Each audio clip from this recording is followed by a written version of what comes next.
What's up, everybody? Welcome into another edition of SSPN Recaps. I'm Jude, that's Ethan, and as always, we're here to talk some San Antonio Spurs, Ethan. Regardless of the circumstances, Mm. regardless of there only being 2 games left in the end of this season that has ended in a way that we were not expecting right after the news that the Spurs had traded for De'Aaron Fox right at the trade deadline or right before trade deadline week. Despite all that, we will still be here to talk about it.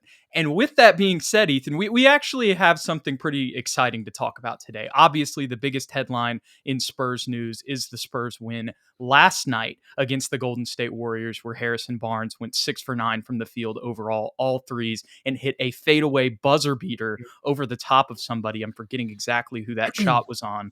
Um, but while that may be the biggest storyline, we do have another game to talk about that was the night before here against a fellow friend, or I don't even know what you'd call him at this point, a former friend. Let me clarify that in Kawhi Leonard and the Los Angeles Clippers. Well, I say that Kawhi didn't even play, and Mm-mm. that shows about how much I paid attention to this one, Ethan, because this was a 9:30 tip, and I was already in bed. But nonetheless, with that being said, Harrison Barnes was the story in this one as well. 24 points, 6 for 8 from three, 8 for 10 from the field overall, 3 steals, as well as 5 boards in there as well. Another solid game from Stephon Castle, 19 and 8 with 2 blocks as well on efficient shooting. Got to the free throw line 12, or that would have 12 attempts at the free throw line. So got to the line 6 times in this one. And a solid game from Keldon off the bench after 2 kind of lackluster games that we've been talking about as of late. So not really too many other takeaways from this one. I mean, a solid shooting night from Malachi Branham I see down there as well. Mm-hmm. And then, of course, the negatives. Devin Vassell is probably the biggest negative in this one. I feel like the themes are very much the same from game to game in the last couple of weeks, Jude. It's Harrison Barnes, Stephon Castle, really solid performances. Devin Vassell, Keldon Johnson, flip a coin. It's either a really Right. great game or it's a really bad game. And in this one, it was a really bad game from Devin, which after a really good start to the month of April and a pretty good start, pretty good March as well. Obviously, not the performance that you want, but it was a pretty good game aside from the third quarter. And of course, you can't give Ivica Zubats 24 and 20. That's obviously going to be the biggest negative and drawback defensively, as we just clearly didn't have the size to match up against the Clippers. And Derek Jones Jr. was catching lobs left and right. He had 18 as well. And Norman Powell and James Harden were just able to do what they do, and that's get buckets and create open looks for their guys. So I offensively solid. Wish Devin played better. Defensively, really really poor. Yeah, I really don't have too many takeaways from this one, Ethan. Like I said at the beginning, I Yeah, was in bed for this I game. was too, for the Um, record. but we do our best to talk about what we can take away here from the highlights as well as what we see on the box score. So if there's any other takeaways that you guys have for this one, let us know in the comments. But again, I think the biggest thing that I can take away from this game, Ethan, and really kind of the past 2 games as well, is it feels like we as much as in the past we've had a ton of moments where Keldon and Devin have led the charge. I mean, look at the last 2 seasons. Yeah. This year, in this post All-Star game stretch, it feels like we can't get both of them to have a good game at the same time. It's like either one's got to have a bad game and then the other steps up, or, like I said, or it's the other way around. It's either Devin's having a good game and then Keldon's shooting 3 for 9, or Keldon's going for 20 and Devin's shooting 3 for 9. Well, that's pretty much exactly what happened against the Warriors, right? Devin had 11 points, 3 for 9 from three, 4-11 from the field. And then Keldon Johnson had 21 points and 8 rebounds off the bench. And on 8 for 17 shooting, obviously wasn't efficient from deep, but that's the energy that we want him to play with at the end of the day, is getting downhill and creating Mm-hmm. opportunities for himself at the basket. But the Warriors game, I don't have a lot of to say, honestly. Obviously, a very bad quarter to start the game, as well as in the third quarter, kind of reminiscent of how we played a couple years ago, Jude, where the first and third quarter were like our Achilles heel the entire season. But the bench played well. Mamu, Champagny, KJ, even Blake had a couple of nice moments. But at the end of the day, Harrison Barnes hits that big shot at the end of the game, and that's really the only story worth talking about, is that that insane shot. And he only hit threes. He didn't even did he attempt? Mm-hmm. No, he didn't even attempt a Nope. two-pointer. 6 of 9 from the field, 6 of 9 from three. So, shout out Harrison to do that against a team that he won a championship with. I'm sure that meant a lot to him. Yeah, a really solid game from Chris Paul in this one as well. Super efficient, showing out against a former team of his as well, as much as he has a True. ton of different former teams. That's true. Um, Stephon Castle, another solid game from him, man. 21, 5, 2, 1 block, so 3 stocks on this one. Um, only 3 boards on this one, but again, had the 5 assists. Still overall pretty efficient from the field. Um, again, if we want to get nitpicky, we can say 1 for 5 from 3, but I'm just not. I'm just happy he's making threes consistently at this point of the season. Again, if Right. you come back, if you talk to us in August, Ethan, and tell us this, I think we're going to be elated with the results. And then a solid game from Champagne Mamu as well. I can't believe I left them out, but solid game from them off the bench. On top of obviously, like you said, Keldon contributing on the boards and getting buckets. Shout out Steph Castle, random stat, but I noticed again he's the highest free throw attempts player on the team. For a rookie, that's really impressive. He is drawing fouls, and he's actually tied with De'Aaron for most free throw attempts per game this season. So that's pretty impressive for someone that's only. Is he 20 yet? Say again. Is he Who it 20 was? years old yet? Stephon Castle. Yes, he is. For a 20-year-old, that's very impressive. Yeah, absolutely. Ethan, we're about 6.5 minutes into this episode, and we've pretty much already recapped these past 2 games over the past 2 nights. Again, want to harp on that Harrison shot. I Yeah, know right now all of us are kind of rooting for the losses so the Spurs can get the highest draft odds, but to be honest, this game probably wasn't going to make a difference whether or not we're going to get the 8 or 9 seed. And maybe I should knock on wood on that, and therefore it is. But at the end of the day, I think this moment for the team, as well as for Harrison, will be worth it at the end of the day, for sure. absolutely. Yeah, super happy to see this one as much as, if we're being completely objective, the losses would be better. But shout out to the guys against a playoff team too, and a 38-23 fourth quarter. I know, obviously, I'm sure Golden State took their foot off the gas, but again, got to give credit to the guys out there battling. And essentially, they only got 3 more times to lace up the cleats, or not the cleats, the shoes. In Oh the my shoes. goodness. I'm thinking Adam Silver may look at us. What's the word I'm looking for? Because we're competing and we're not necessarily attempting to lose every single game. Obviously, maybe he'll reward us with another stroke of luck come lottery season, Jude. There we go. There we go, Ethan. I love to hear it. That would be nice. We're actually trying to win, so maybe that's what the whole anti-tanking, narrative is. So there you go. Right. We do have 2 final games of the year, Ethan. We got Phoenix, final road game, and then 1 game at home against the Raptors to finish it off. What are your takeaways on these 2? And just thoughts on the end of the season? I know we're going to do a Mhm. whole episode on that, but just kind of a little bit of a preview here as we do our final game preview of the year. I wouldn't be surprised if we won both of these games, Jude. I mean, Phoenix is officially out of play-in contention. They are eliminated just like us, so I wouldn't be surprised if they rested Devin Booker, Yeah. KD, and we've been playing well against them for the most part. Let me look at the season series here. I'm pretty sure we've won at least 1 game, right? I Um, believe so. Sorry, I am checking on this. Here, let me pull Yeah, it up. we I should split. have done that. There's 3 games in the series, and we're 1-1. And both games were honestly competitive. Even the loss was competitive. So I would expect to win against Phoenix in Phoenix.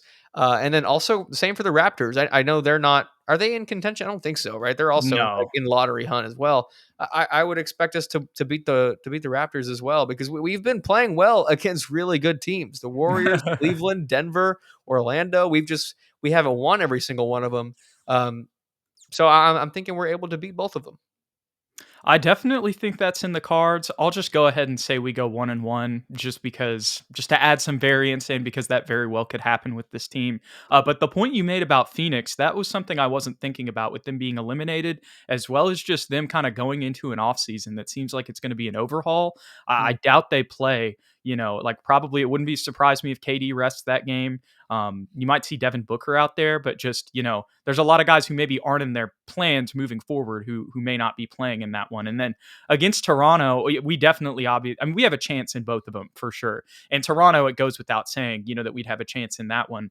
And that's no disrespect. I mean, they still have some talent on their team as well. But the one thing I'll say about the Toronto game, We didn't get to see Jakob last time we played him. He's out. Okay, well, never mind. So is 'Cause Emmanuel Quickly and RJ Barrett. well, never mind. And I saw Jonathan Mogbo got a triple double, so that should tell Mm. you about the minutes that the Raptors are giving out. But I'll still stick with what I said. I'll say we'll drop one of them just because we'll also rest Harrison Barnes in one of those games. I hope not. I think isn't Chris Paul chasing the oldest player to win 82 games? He's gonna play. Yeah, he is. Yeah, Yeah. he's gonna play both of these games for sure. Which probably, that does make me feel like Harrison probably will too. And So Phoenix is that former team. Speaking of that, but we did have recently a game where we sat Devin and Keldon. I believe it was the last right? Cleveland, or no, not this Cleveland game because Vassell obviously played in that one. So maybe it wasn't this one either. Was it But Denver? I want to say it was this Cleveland game. Let me pull up. This is such a minute stat that doesn't really matter that much. But okay, this wasn't the game It was the either. Denver game that we won. There you go. There you go. Thank you, Ethan. Mhm. But the point is, we sat Devin and Keldon in that game. So maybe those two guys could be sat in one of those games moving forward. But regardless, yeah, this season has finally come to an end, Ethan, and we can really start, looking at things from a different lens now that we have all the information that will be taken in, at least after this Sunday. Right. I don't think I'll watch the Phoenix game live, but I do plan on watching the Toronto game live, Jude, because I know at the end of the season, Alec, I can't speak for you. I'm always like kind of burned out with Spurs basketball because we Yeah. watch it so much. Hmm. But then literally 2 weeks into the off season, I'm like fiending. Like I'm like, oh, I just want to see Jeremy Sohan again. I want to see KJ again. So I'm going to try and enjoy this afternoon game against Toronto. And it's in San Antonio. I feel like last year there was a big, kind of end of year, like somebody, I don't know if it was Wemby or somebody else that went up and said something to the crowd and everything. So it wouldn't surprise me, if I'm sure De'Aaron and Wemby will be at this game specifically. Yeah. And there might be, something like that, some kind of message to the fans or something like that. But it's just, to get a little sentimental, as much as the end of this year wasn't as positive as we'd hoped. I still think that there were a ton of this closes the chapter on this bridge into contention, ideally.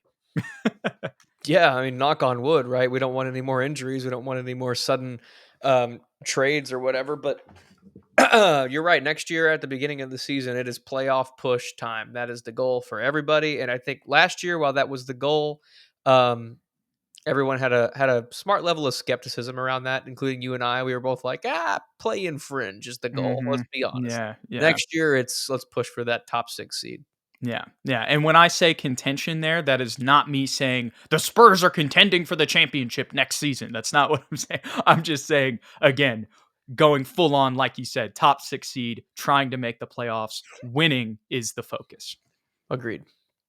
But that pretty much wraps that up there, Ethan. So the only really thing that we have or only Spurs related thing that pertains to this season that we have to talk about is Chris Paul. So we kind of mentioned this a little bit last episode, but over the weekend, I believe it was Mark J. Spears, I believe is his name. It could be a different NBA writer that's a big name that I'm getting him confused with. But Chris Paul did an article, I believe, with The Athletic, talking about his future and if he wants to play next season. He's coming up on his 40th birthday here in just a little bit under a month, and he says he feels good enough to play next season and to continue playing basketball even at 40.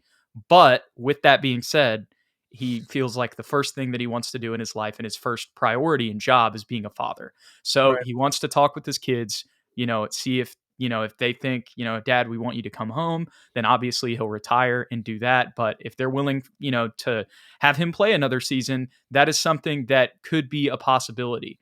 Now, again, his contract is up. So there, be some up in the airness there. And I think he would be wanting to go to a contender. I don't think that Chris Paul would be, what's the word? I don't think he'd be like, I'm not going to San Antonio, but I think he'd keep his options open. That's the best way that I could put it. And again, does he want to take on, a backup role, or does he just want to play as much as possible in his last season, kind of in a Tony Parker-esque thing? That would probably be different than being on a championship. But again, maybe that's what he values, kind of choosing to play with the Spurs this season as much as they did have Victor. So with all of that being said, Ethan, we've been beating the drum, I think, since the De'Aaron Fox trade happened, that we'd be willing to have him, come off the bench when that move, this year rotationally. And obviously, that wasn't the case. Probably my read on it is I think probably Chris didn't want to come off the bench. I don't know that for a fact. That's just my speculation, sitting here from my podcast chair.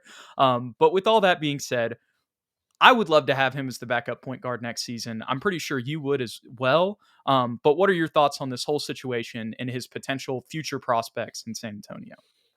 Obviously, he'll do what's best for him and his family. Completely understand all of that. But if he's willing to come back and take the role of the backup point guard, then I'm 110% on board. I think he's been fantastic for us from a leadership perspective. He hasn't cried when he closes. He does not close games for us. But he's also, you know, played very well despite his age. I know it's a career low in points for him. He's only averaging 9 points. He basically averaged the same last year, but he is averaging 7 to 8 assists a game for us, on really, really good like assist to turnover ratio. One of his best 3 point shooting seasons as well, and the highest true shooting percentage since he was in OKC. So I still think he's very effective Yeah. for us. And off the bench, next to guys like Keldon, possibly Mamu, maybe a rookie center or somebody we sign in free agency, and maybe Devin if Devin decides to come off the bench. Like I think that becomes an elite lineup with Chris Paul at the helm. And I love me some Blake Wesley, I do, but Blake's not going to get us 8 assists every game, right? He's not nearly the floor general yet that Chris Paul is, even at this age. And we're not necessarily asking him to carry a heavy scoring load, and we didn't really need that from him this year either. But if he's willing to do that, then I think 100% we bring it back. If he wants to start, I think we might have to say goodbye and thank you for your services, because I just don't see the De'Aaron Fox, Stephon Castle, and Chris Paul at the starting line. I don't see that working. So I think we shake his hand, wish him well, and hope he gets his championship. Yeah, I think you summed it up perfectly there. Not to just always agree with you on everything, man, but genuinely, if he's not going to be the backup point guard next season, and it's going to have to be this thing where we're playing him, next to De'Aaron. As much as I'm super happy and I echo everything that you said about the things that he's brought to the team this season, I think he's taught the young guys a ton of just NBA lessons that they Yep. wouldn't have had otherwise. I think he's done a ton for Blake's development. I think he's done a ton for Stephon's development as well. We probably don't credit him enough for that. Obviously that was something we talked about kind of coming into the season a lot, but as the season has gone on, that's something I feel like I probably haven't harped on enough. But again, we're not saying he's going to be a world beater, but I think, again, I don't think it's going to be that giant of a drop off going into next season. I think what he brought to the table this year, I think it would be similar. We'd see that next season. And I think that in the backup point guard role, I mean, that's exactly what we need. As much as it would be a short term kind of thing, because obviously it probably only would be one more year. That would completely solve that backup point guard need and give us more flexibility whenever it comes to just what we're going to do in the draft in the offseason. And I think he also would just be the perfect backup point guard. And I had this other thought. I don't think, and when I say the perfect backup point guard, I mean this version of Chris Paul, Mhm. obviously. But the other thought that I had, man, and this is unrealistic. This isn't going to happen. But what you could pitch to Chris, come be our sixth man. Imagine you win sixth man of the year Mm. in your 40s and what that would do for your legacy. Again, I think that's probably unrealistic just because he probably wouldn't get the stats to get it. But that's something, that's a pitch there. Come be the sixth man and really, try to get this new Spurs dynasty, if you will. Again, knock on wood, we got a lot of work to do, but you can really help get this off the ground in the first season. I 100% agree with you. It's just down to what he wants for his last season. Yeah. 100%. But I'm with you. I would love to have him back in that backup point guard role, but I also totally understand if he wants to play somewhere or just wants to go to a team. If he signs with the Lakers next season, I'm really not going to be that mad at him because I know he's that. As much as I love our playoff prospects next season and I love our championship prospects long term if everybody stays healthy. If we're being objective, like there are other teams out there next year that will have a much higher chance of winning a title. Or the Celtics. I can't believe I didn't mention them. That'd be an easy one. Go sign a minimum with the Celtics. OKC. Right, right. There's so many. Go have a reunion there. Um, so, anyways, we could go on and on about that forever, Ethan. But let's get to some of the fun stuff that everybody really wants to talk about, as that's really going to be the last time that we talk about this season, Ethan, because we're not going to do a post game for either of those games. So that is it, and we head to Tankathon. So here we go. Spurs right here in number 8. We'll be doing a lot of these as the season goes on. We won't be able to transfer this to the Fanspo mock draft that we're about to do, but we do want to do these just to update the standings. Keep an eye here on Atlanta, Ethan. If some crazy things happen in the East late in the season, they could jump into the lottery. Again, very unlikely, but just something to keep an eye on. But I let's go think ahead. they secured a spot. Oh wait, no. I guess if they drop out of the play, never mind. Continue. Yeah. That's what I meant. It depends on the next 2 games. Very Right. unlikely, but yeah, as we see in this one, you have some movement here with Toronto jumping up a little bit, but for the most part, everything stays the course. San Antonio at number 8. I'm glad it was easy this time, Ethan, because the last one we did, we got like 4 crazy ones that were unrealistic. So, anyways, that is just an example of what the standings look like. But let's go over to Fanspo here and do our second mock draft of the year, Ethan. And this time, so I had an idea. See, it's still got our old draft up. Look at that. Or maybe that was another one I was doing. So I had an idea. Do you want to do the no ceilings consensus this Why time? not? Let's see Just, what happens. yeah, just to try to mix it up. Okay, here we go. And again, we're not going to be picking all of these. So everything's standard. We're just going with the Spurs, and we'll go with the full draft here.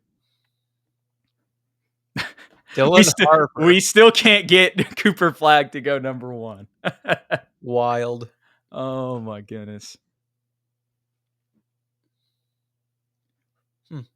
Let's see here. Derek Queen at 6. So they have him a lot higher. Yeah, and the Nets would not pick him. But Trey Johnson, I would have loved to have taken. if Trey Johnson falls to us, I will say that would be somebody that I would like consider over Kaman Malwatch. And obviously that game against Houston as well has probably brought up, some question marks for people. As much as that's not the be all end all, that is still, something that can be brought up in a lot of discussions about him. But he is on the board. Asa Newell is on the board. Con Nupel, or am I pronouncing that right? I know you couldn't. I'm still not confirmed. During March Madness, they said Knuppel and Knipple, and Okay, you said Newpel, and I I'm think it's probably Newpel. wrong. But then in the comments, somebody was like, "One of you's wrong." Dot dot dot. And so I don't know which one of us is correct. I think it's Knuppel. No, I think that comment that you're referencing was me pronouncing it wrong because I hadn't heard it on the I hadn't heard it yet specifically. As much as I went to Kaman Malwatch's Duke pronunciation guide, I should have gone to Con Knupples. I also see Liam McNeely there, which is a lot of people have commented his name in the past. I know he's a 6'7" forward from UConn. I love me a UConn guy. He averages 14 and 6. I'm afraid of his field goal percentage, Jude. I don't know if you're familiar with his game, but he only shoots 38% from the field, 31% from 3. So that scares me a little bit. But I can't lie, I haven't watched enough tape on him to speak too intelligently about like his defense and what else he brings to the game. But maybe somebody we should bring up at another time. Do you know anything about him? Liam McNeely. Yeah. Yeah, so from what I know, No Ceilings definitely has him ranked a lot higher than some other places. And that's not me saying that they're wrong necessarily. I would just say, from what I've seen, he's kind of more in like this, the kind of late teens range Okay. is what I've seen where he's been ranked. He is from Texas. He's originally from McKinney, played at Monteverde Academy. Mm, From what I've seen, they kind of do advertise him as a shooter. I know you were bringing up the percentages. From what I remember from him as a high school kind of EYBL prospect, that's honestly, I didn't see too much of him at UConn this year. I haven't dove into him that much just because he wasn't really in the right. Spurs range. Well, 15 could be in the range, but he's just not somebody that I felt like we were really going to have our eyes on. But yeah, to answer your questions, from what I've seen, he's more of an offensive guy, with some defensive development, but he Mm, does have, some nice size and length. So, you know, being in an NBA strength and conditioning program, getting NBA defensive development, maybe there could be some potential there. when I say that, I'm saying potential to just be a solid defender, not to be anything, because that's kind of a weakness right now. But I kind of see him as a floor spacer, and kind of a scoring forward. Okay. Yeah, I'm seeing that too. It's weird that his shooting percentage at college wasn't super high because I'm seeing a lot of people say that he is a shooter as well. I see 3 comps here, and they're all kind of different, which always makes me laugh. It's Dan Marley, who is a defensive specialist, really that can shoot. Clay Thompson, who obviously we know who he's elite 2-way in his prime, and then Corey Mhm. Kispert. It's like okay, I would kind of a say, wide range. maybe mesh Corey Kispert and Clay Thompson in the Okay. middle, and there you go. That's what you get with Liam McNeely. With all that being said, I think I go come on Mel watch here, Jude. I know. We say that whole conversation, and I was thinking the whole time. I got caught up on Khan's pronunciation. I'm just gonna still go with Newpol because that's what pops up in my head. I will correct that once I get that right. But saying Nupple just feels weird, so I'm A not knuckle. gonna Knuple. Yeah, I'm not gonna do it there. But I'm gonna go with Come On Mal Watch too. I know there's some other options here, but this just solves so many issues, specifically the backup center issue. I know that people are like, hey, I don't want to just use our top 10 pick on a backup center. I feel you. Maybe long term, he can be the starting center, and we move Wemby to the 4. Yeah. That's a whole nother conversation. I'm not advocating for that. I'm just saying that could be potentially a thing.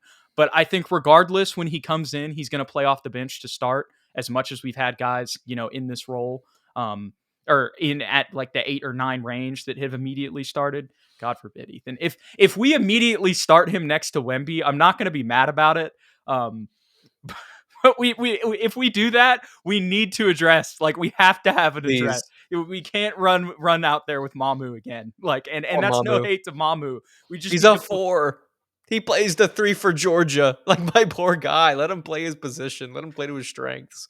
I'm getting too caught up in the potential caveats here of what could happen next season. We need a backup center. He Yep. solves the issue. He also solves interior defense, paint defense, rebounding, and Mhm.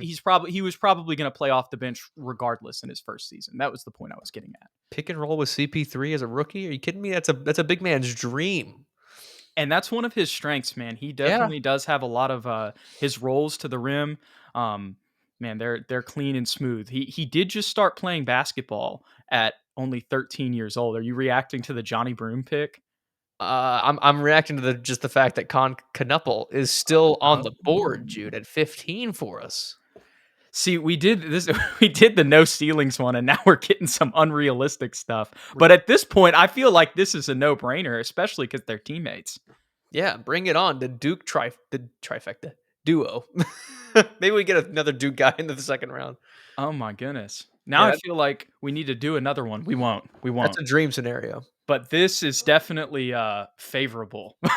I'll put it this way. They made this one easy on us. We get an elite shooter, wing player, solid defensive upside with a backup center, Jude, that fixes all of our physicality and rebounding issues. Come on now. Man. So this does bring up an interesting discussion though. So I was telling you about my college basketball reporter friend who Mhm. was giving us the intel on what he saw from Khan uh, at EYBL and how he feels like coming into the league, he probably won't be ready to start. So what that tells me is under this circumstance, we'd probably have come on my watch as the center off the bench. We'd Mhm. move Devin into the starting lineup, barring any trades or other moves. Um, and then we'd have a backup lineup of whoever the backup point guard is. We'll say Blake Wesley for now, um, Con Newpol, and then Keldon, Mamu, and come on. There you go. I like that. Honestly, with come on, Oh, I'd even be fine if we moved KJ to the 4 and played a little smaller and then had Devin and Khan and CP3 because then we have elite shooting around a traditional big. so I forgot about something, Ethan. I'm going to put something up here for those of you guys on podcast. I'm sorry if this is a lot on the screen, but I felt like this applied to this conversation. So I forgot about Harrison Barnes. If we move Devin Vassell to the 3 to put Con Oh, Newpol at the backup 2, that moves Harrison Barnes to the 4, there we go. regardless. Um, so yeah, at that point, you'd have Harrison off the bench, and then next to come on Mal Watch or Jeremy, whatever combo we want to go with. And that's a much better problem than our current problem of like, where do we put Mamu 3-4-5, KJ at the 3-4-5? Like, I'd much rather have that issue. And then Mamu becomes, a depth piece at that point, Mhm. which is awesome because A microwave. there's going to be injuries. This one seems like another falling thing. With Boogie Fland here as the 34th ranked overall prospect, and we have the 38th pick. And a lot of the other places have him ranked a lot higher, and we haven't picked a point guard. So this one feels pretty obvious to me here too. Yeah, I mean, it gives competition to Blake Wesley. Hmm. He fell. Yeah, I'd take him. The only other person on there that I might want to take Isaiah Evans just for the fact that we get the Duke trifecta. Okay, that's fair. But I'm with you. Point guard is probably the position here that we would need in this situation, considering we just drafted a center and a wing. Yeah, right, right. Here is Joan Beringer. I think that was the other name that I referenced last episode, and I said it was Deuce Set, and that is not the case. So that's another, if it goes a different way, that's, a center that has the French connection there that maybe the Spurs could consider. But we'll go with Boogie Fland here. 13-5 for Boogie Flan. That's pretty, yeah. So, man, this was a pretty good haul here for the Spurs in this one. Obviously, this is super favorable. If Khan falls to 15, I think that would be a dream scenario for Yeah. the Spurs. I mean, I guess you could say there's crazier things that have happened in the draft, Ethan, but that one feels really unrealistic to me. Yeah, I don't imagine that he would fall to 15. To be completely honest, both of them might be gone before our first pick. Right. You know what I mean? So Hmm. unless this, what is this called again? This So version? so this was No Ceilings' is big board. And the reason that I used theirs is I was just trying to mix it up Yeah, from the right. Fanspo consensus just to have a little bit different of a draft. But here is our final haul. So again, you see all the auto picks. We can't control those, but we don't want to just sit here and make every single pick for you guys because that would take a very long time. Right.